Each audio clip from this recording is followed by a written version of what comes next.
Assalamualaikum warahmatullahi wabarakatuh. Selamat siang saudara-saudara mahasiswa. Pada video kali ini saya akan mengulas materi tentang telaah kurikulum fisika SMA dengan topik analisis materi suhu dan kalor.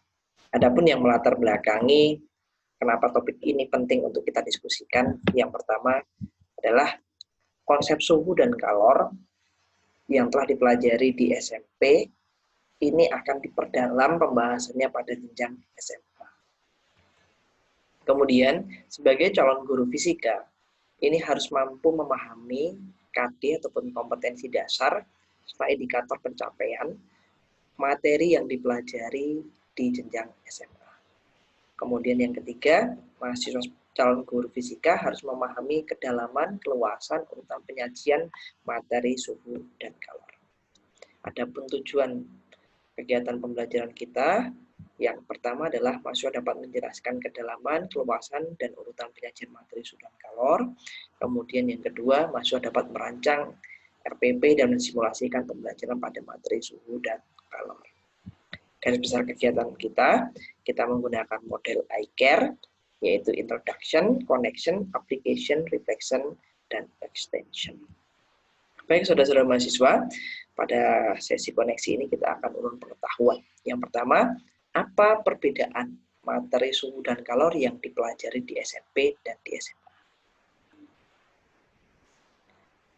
Nah, tentu ada perbedaan ya, materi yang dipelajari di SMP dan SMA. Perbedaannya terletak dari tingkat kedalaman materinya. Ya. Di SMP ini ditekankan pada penguasaan konseptual tentang konsep suhu, pemuaian, kemudian konsep kalor, pengaruh kalor terhadap suhu, pengaruh kalor terhadap perubahan wujud, kemudian perpindahan kalor. Sedangkan di SMA nanti akan dibahas bagaimana ya konsep kalor itu yang lebih mendalam ya. Tentunya ini akan melibatkan persamaan-persamaan matematis. Kemudian yang kedua, menurut saudara, metode apa kira-kira yang cocok diterapkan di dalam pembelajaran materi suhu dan kalor? Nah, dalam memilih metode seperti yang sudah pernah saya sampaikan, ya tentu kita akan menyesuaikan dengan karakteristik materinya sendiri.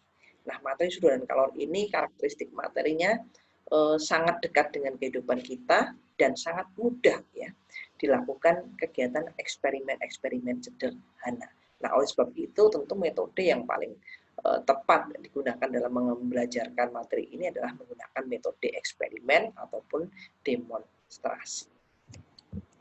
Baik, saudara-saudara mahasiswa, kita masuk di kegiatan aplikasi. Pada kegiatan aplikasi ini kita akan ada dua kegiatan. Kegiatan yang pertama kita akan menganalisis kompetensi dasar materi suhu dan kalor. Nah, karena materi suhu dan kalor ini dipelajari di jenjang SMP dan SMA, tentu kita akan mengkaji perbedaan muatan KD yang ada di SMP dan yang ada di SMA.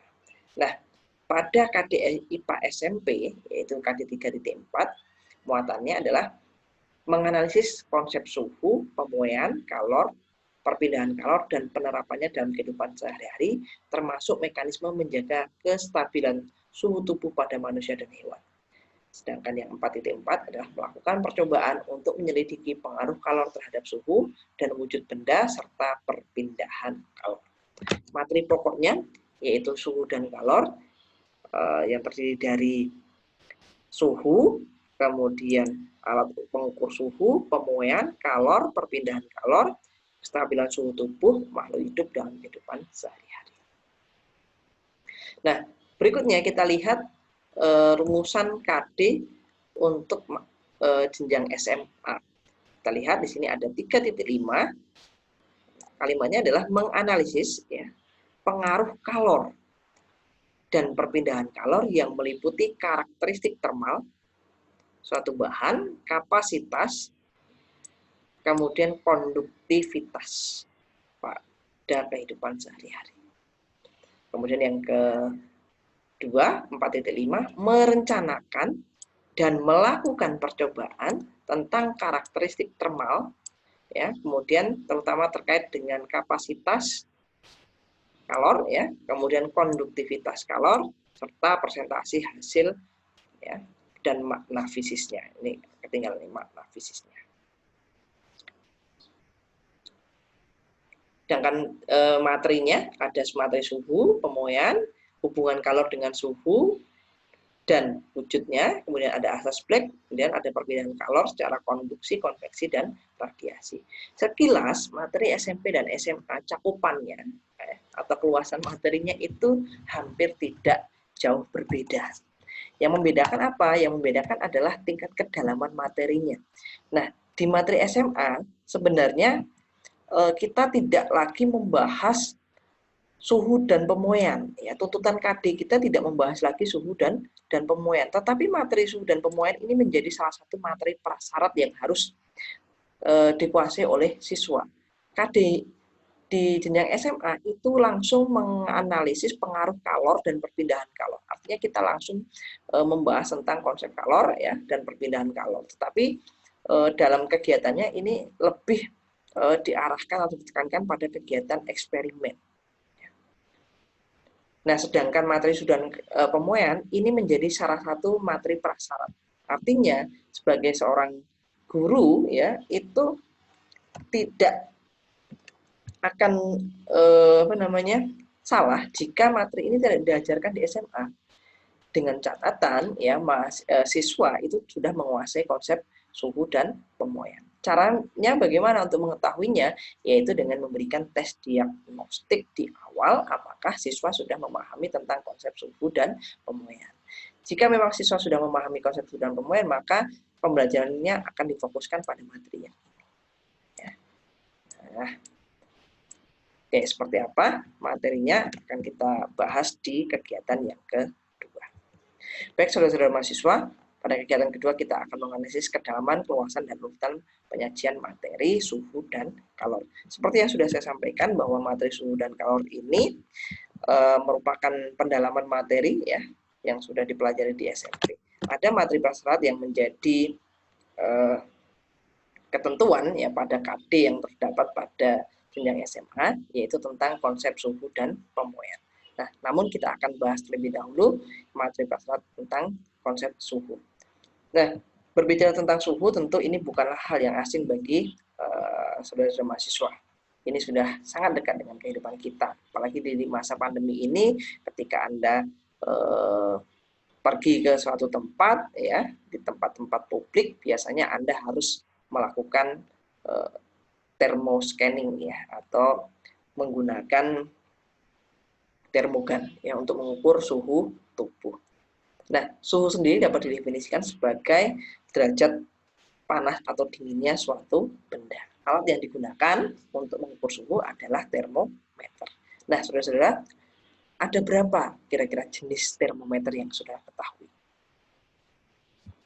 Jadi ada beberapa jenis-jenis termometer yang biasa digunakan, baik itu dalam bidang kesehatan, kemudian laboratorium, ataupun dalam bidang industri. Ya. Nah, diantaranya adalah ada termometer bimetal, termometer hambatan, termokopel, termometer gas, maupun pirometer. Ya. Jenis-jenis termometer ini di luar dari termometer laboratorium, ya, yaitu yang menggunakan bahan paksa dan alkohol, kemudian termometer dinding, dan termometer suhu badan. Nah, seperti yang sudah kita tahu ya bahwa ada 4 skala termometer yang sering digunakan dalam beberapa pengukuran suhu. Di antaranya ada skala Celsius, ini Celsius, kemudian Fahrenheit, Kelvin, dan Reaumur. Masing-masing skala termometer itu memiliki rentang yang berbeda-beda.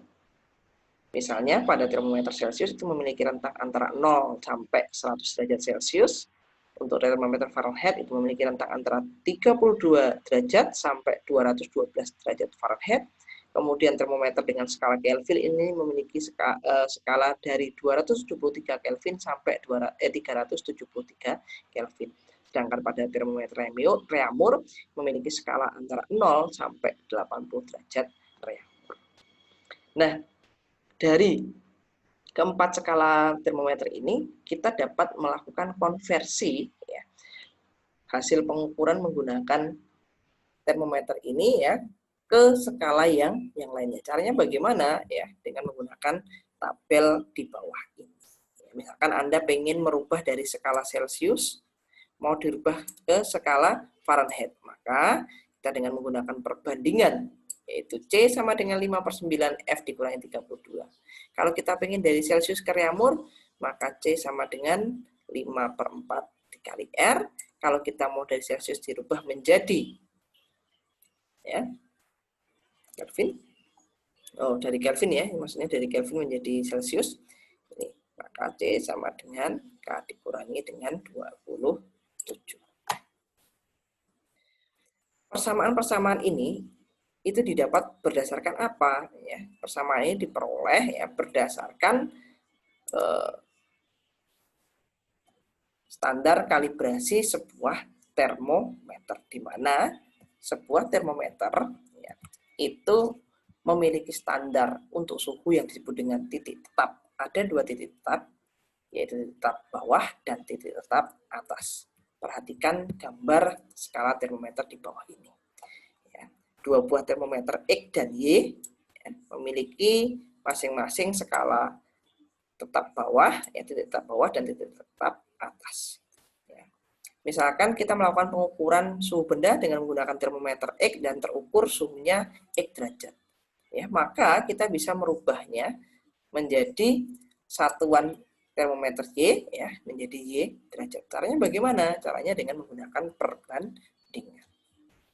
Di mana perbandingannya adalah TX dikurangi XB dibagi dengan XA kurang XB ya, sama dengan TY kurang YB bagi dengan YA dikurangi YB, di mana XA ini adalah titik tetap atas termometer X, XB titik tetap bawah termometer X, TX adalah suhu pada termometer X.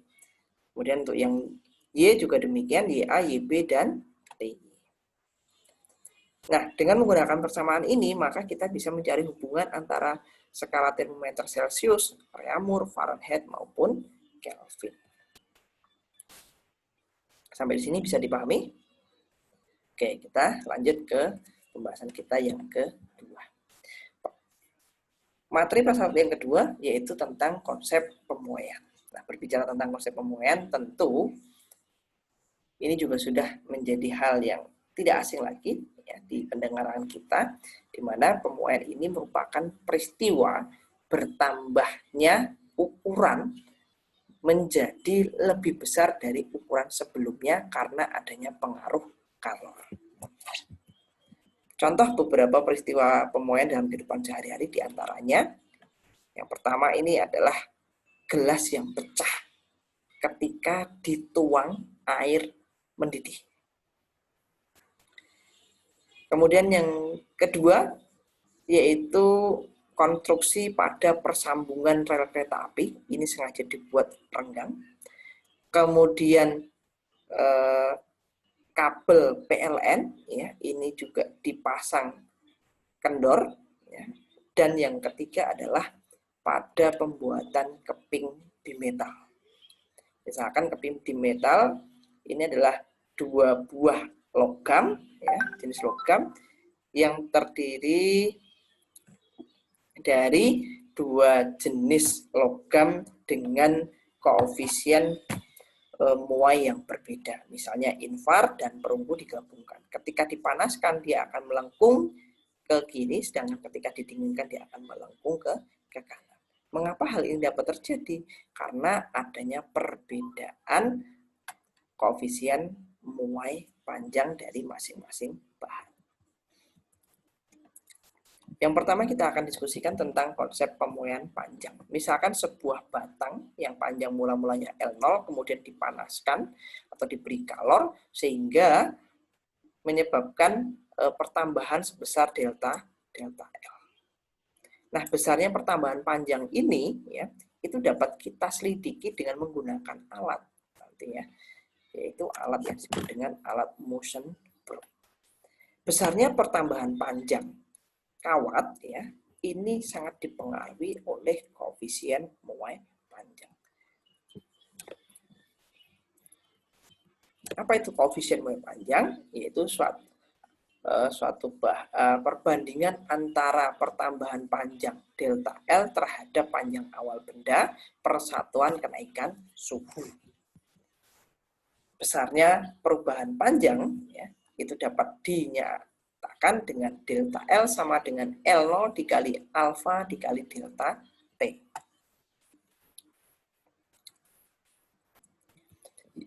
Nah, besarnya nilai koefisien Moe panjang ya untuk beberapa jenis bahan dapat dinyatakan pada tabel di bawah ini. Contohnya misalnya ini ada aluminium.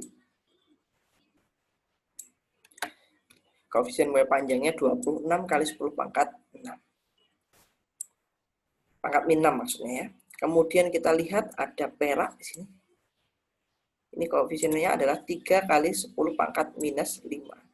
Ya, ini lebih besar dibandingkan yang ini.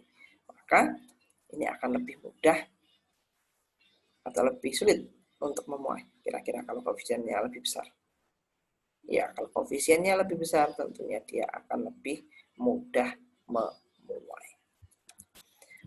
Yang kedua, pemuaian juga terjadi pada permukaan luasan daerah. Ya, misalnya sebuah logam ya, memiliki panjang kali lebar seperti pada gambar ini, kemudian dipanaskan sehingga mengalami perubahan panjang luasan atau area yaitu delta A. Maka besarnya delta A ini sangat dipengaruhi oleh koefisien Moe luas, yaitu perbandingan antara pertambahan luas benda terhadap luas awal benda persatuan kenaikan suhu. Delta A dapat dicari dengan ini. Delta A sama dengan A0 dikali dengan beta dikali delta T. Dan luas akhir bendanya dapat dicari dengan AT sama dengan A0 ditambah A0 ditambah A0 kali beta dikali delta T. Dan yang ketiga, ini adalah pembahasan tentang pemuaian volume. Misalkan sebuah benda ya, memiliki volume awal V0, kemudian dipanaskan sehingga menyebabkan terjadinya perubahan volume delta V. Maka besarnya perubahan volume ini sangat ditentukan oleh koefisien Moe volume. Ya. Di mana koefisien Moe volume itu dinyatakan dengan gamma, merupakan perbandingan pertambahan volume terhadap volume awal benda persatuan kenaikan suhu. Delta V dapat kita cari sama dengan gamma dikali V0 dikali delta T. Di mana nilai gamma ini adalah 3 kalinya alfa. Kalau beta itu 2 kali alfa. Maka volume akhirnya dapat dinyatakan dengan V0 kali 1 tambah gamma dikali delta T. Nah, untuk peristiwa pemuaian yang luas dan volume ini terjadi pada zat padat. Sedangkan pada zat cair itu hanya terjadi pemuaian volume, kemudian pada zat gas juga hanya terjadi pada peristiwa pemuaian volume. Nah, pada zat cair, peristiwa pemuaian volume ini bisa kita amati ketika kita memasak air ya dengan penuh. Sebelum mendidih, air tidak ada yang tumpah, tetapi setelah mendidih maka ada air yang tumpah melalui tutup panci. Ya. Hal ini terjadi karena ya, pemuaian volume zat cair ini lebih besar daripada pemuaian volume zat padat untuk kenaikan suhu yang sama. Nah, peristiwa pemuaian air sendiri ya itu sering terjadi peristiwa anomali pada air, yaitu seharusnya ketika suhunya dinaikkan, air akan mengalami pemuaian. Tetapi pada suhu 0 sampai 4 derajat Celcius, volume air akan mengalami penyusutan dan setelah mencapai titik 4 derajat Celcius, ketika dipanaskan, volume air akan kembali mengalami pemuaian. Mengapa hal ini terjadi? Anomali air ini terjadi karena molekul H2O yang awalnya sebagian berwujud padat atau dalam bentuk es ya, ketika dipanaskan akan berubah mencair seluruhnya. Akibatnya volumenya menjadi menyusut ya, dan massa jenisnya meningkat. Jadi yang menjadi catatan adalah pada suhu 0 itu sebagian air itu sudah berbentuk es atau berbentuk padat, sehingga volumenya akan menjadi lebih besar. Ketika dipanaskan sampai 4, maka seluruh es tadi akan mencair dan volumenya akan menyusut. Berikut beberapa koefisien Moe volume untuk zat cair, ada air rasa, kemudian air, dan ada juga bensin.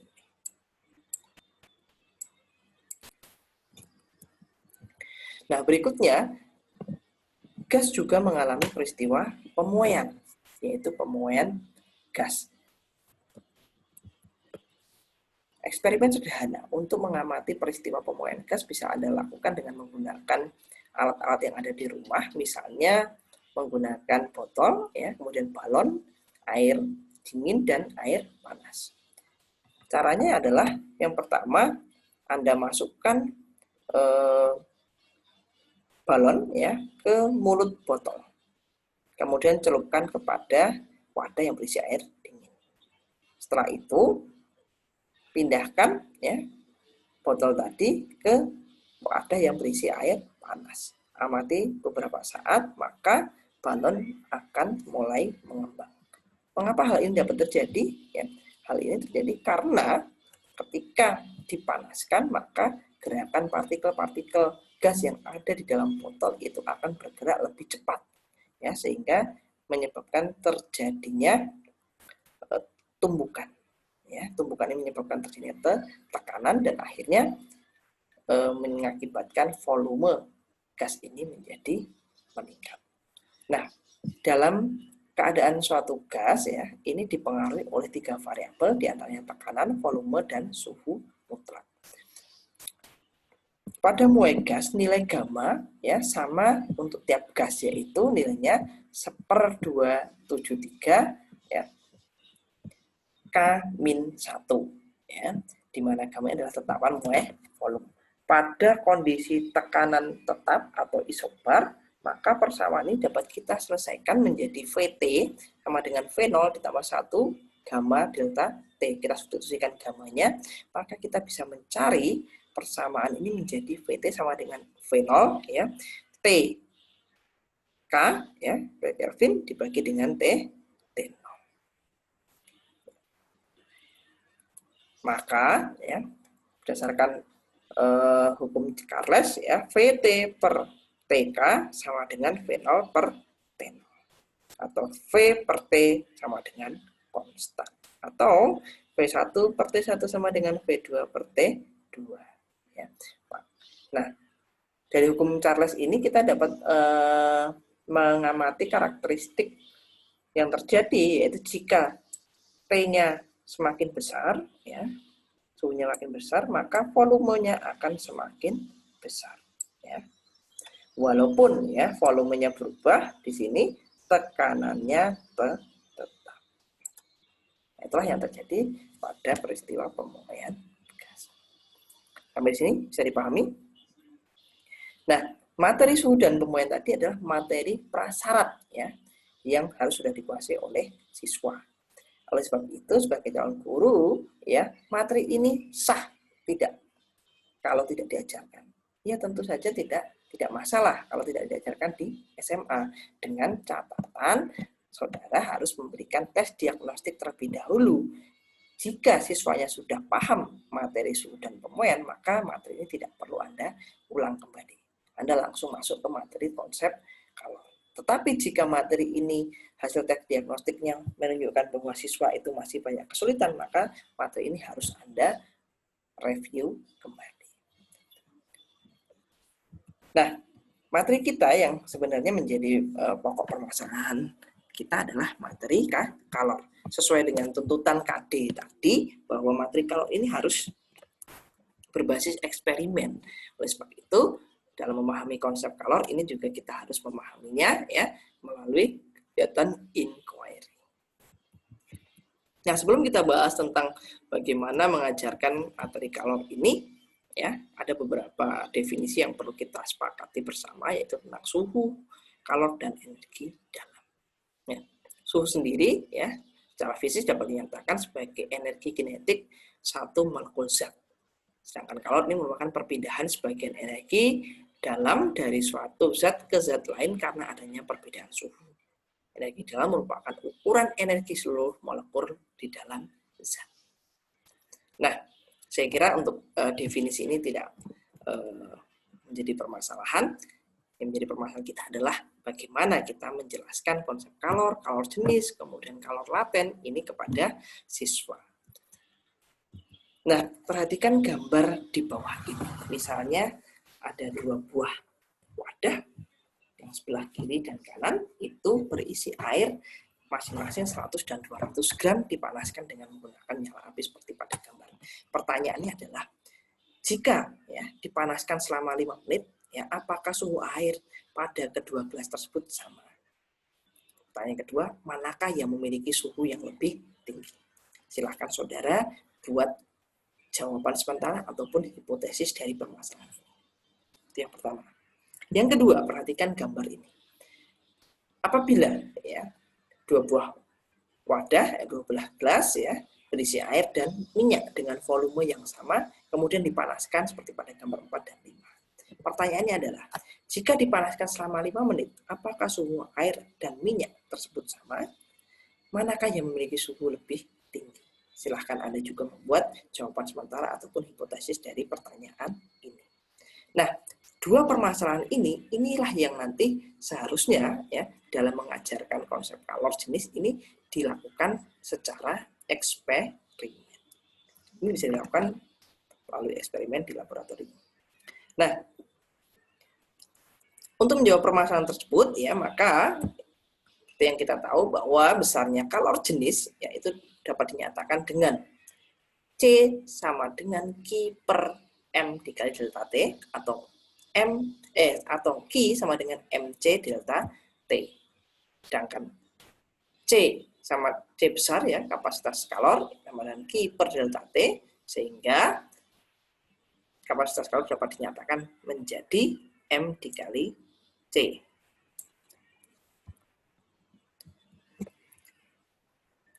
Nah, berikut adalah beberapa kalor jenis berbagai zat ya, ada air, kemudian ada es, alkohol ya, dan macam-macam.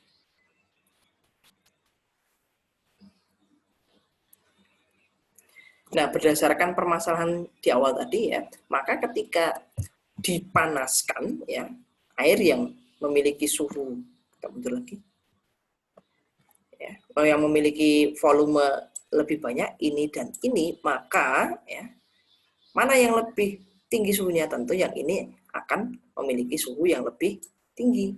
Kenapa? Masanya lebih sedikit. Ya, berdasarkan pertama tadi.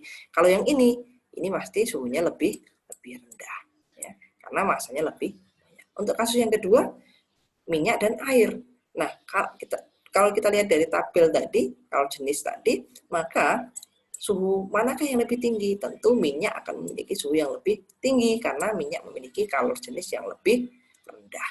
Sedangkan air memiliki kalor jenis yang lebih tinggi.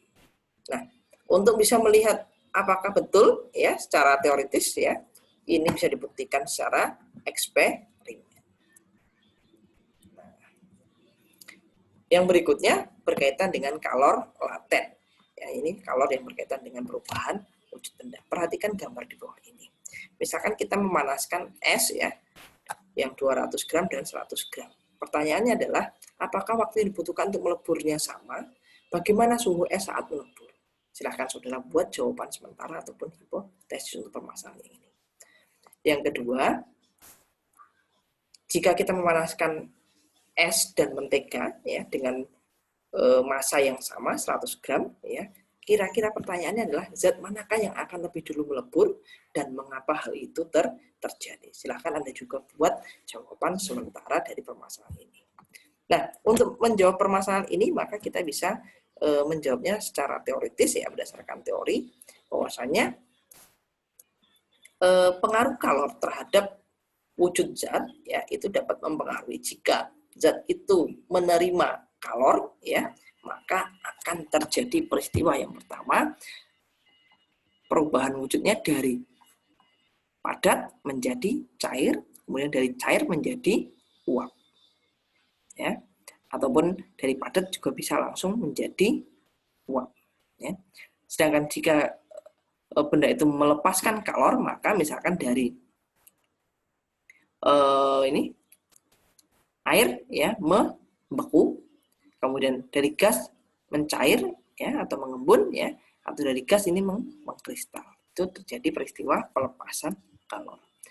Nah, kalor laten sendiri ini merupakan kalor yang digunakan untuk mengubah wujud. Yang persamaan yang digunakan yaitu Q sama dengan M dikali U atau Q sama dengan M dikali L.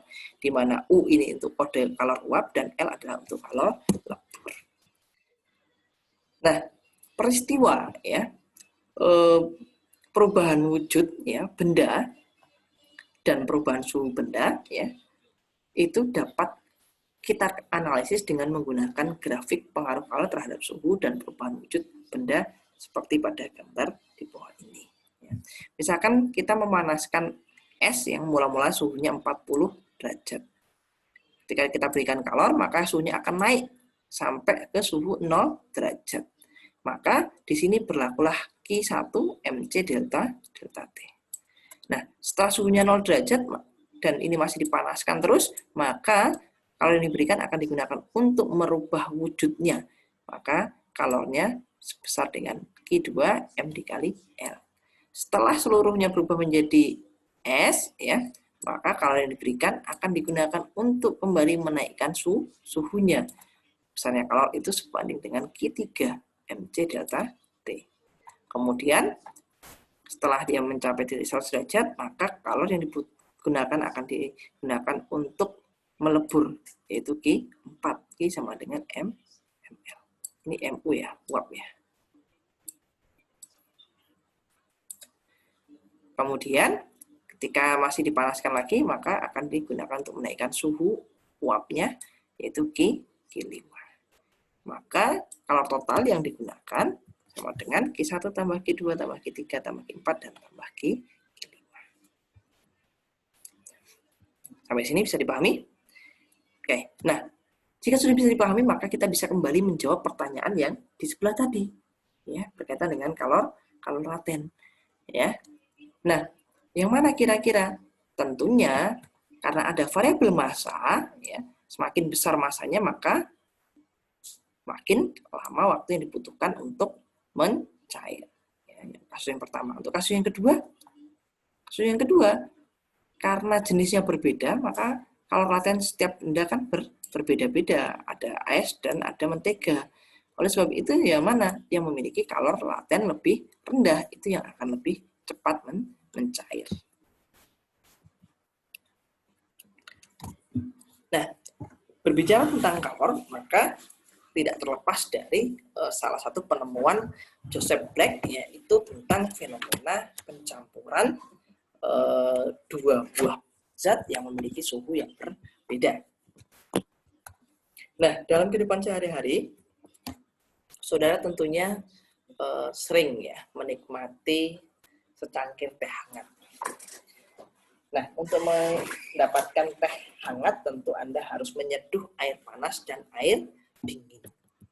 Ya. Nah, pada pencampuran dua zat, ya, banyaknya kalor yang dilepas. Zat yang suhunya lebih tinggi akan sama dengan banyaknya kalor yang diterima oleh zat yang suhunya lebih rendah. Nah, seperti ini ya.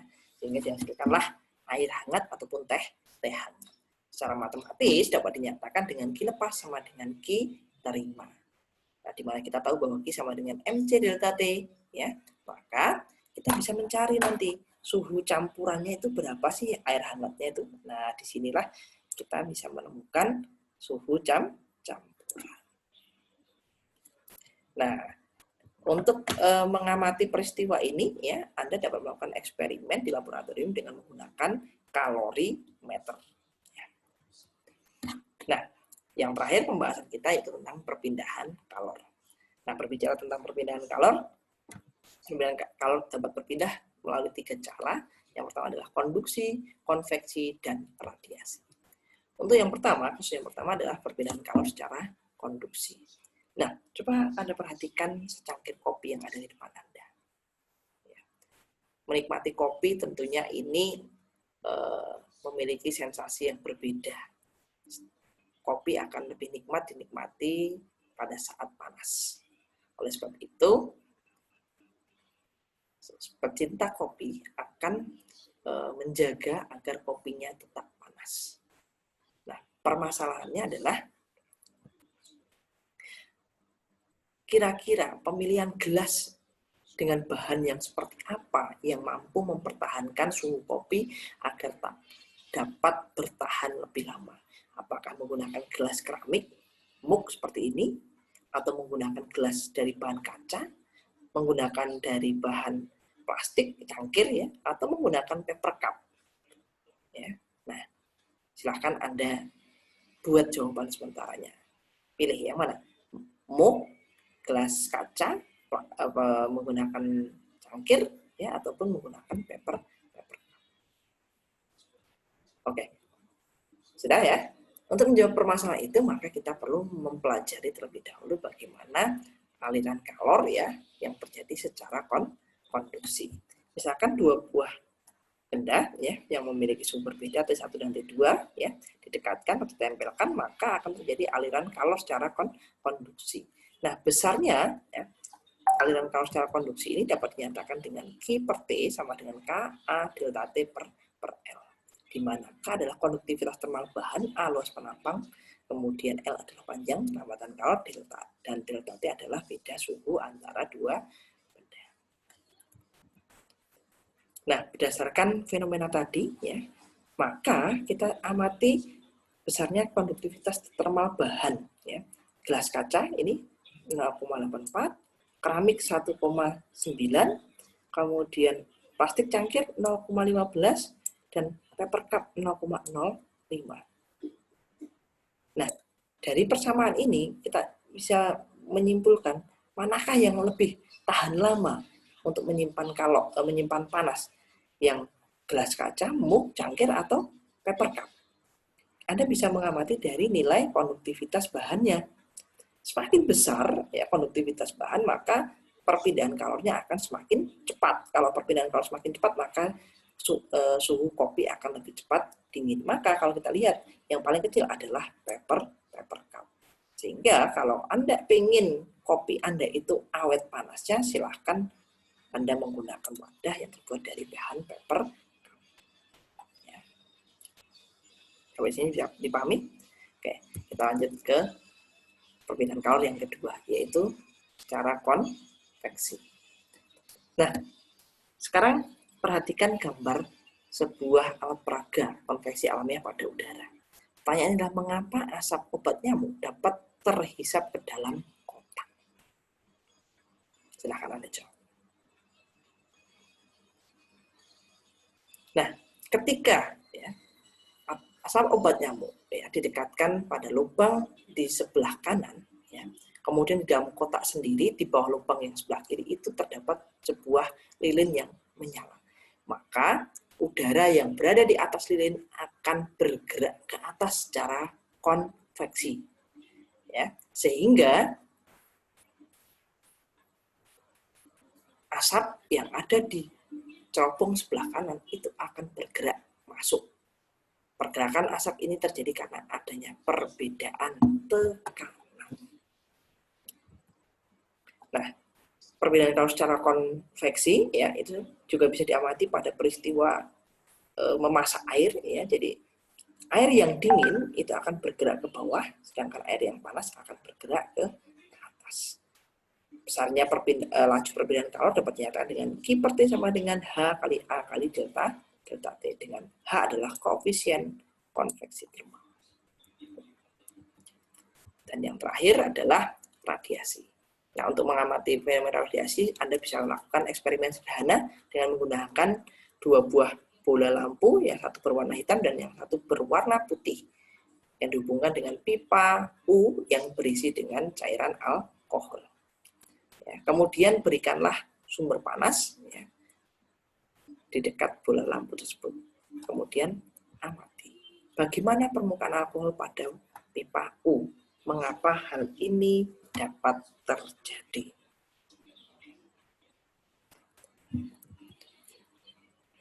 Oke, silakan Anda jawab. Nah, untuk menjawab permasalahan ini Anda bisa lakukan eksperimen, tetapi secara teoritis ya, benda yang memiliki emisivitas ya, benda hitam yang memiliki emisivitas 1 ya, itu akan cenderung menyerap seluruh kalor yang ada. Sehingga ketika kalornya banyak ya, ini akan mendorong pemuaian pada gas yang ada di bawah bola lampu hitam.